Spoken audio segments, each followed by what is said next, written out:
In this video, I'm going to show you how to make a black and white video inside CapCut on your PC. If you find this video helpful, please consider to like this video and subscribe to my channel. In saying that, let's just jump straight into the video. Alright, so I'm going to open up CapCut and then I'm going to select Create New Project. Or you can work on, if you're following along, just obviously choose your project you've been working on.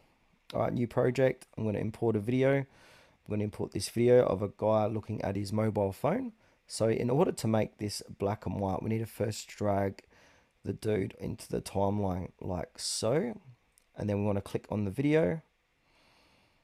And then on the right hand side, we got video speed animation adjustment. Click onto adjustment.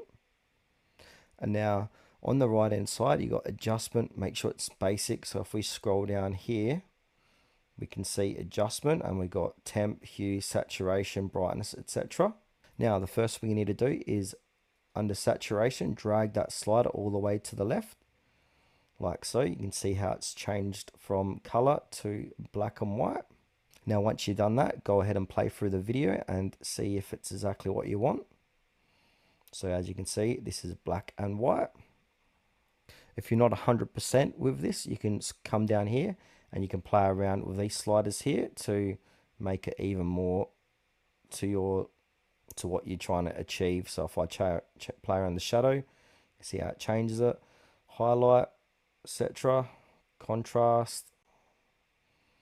Yeah, just have a play around. You can find a good setting, and then once you're done, export your video and upload it or send it to wherever.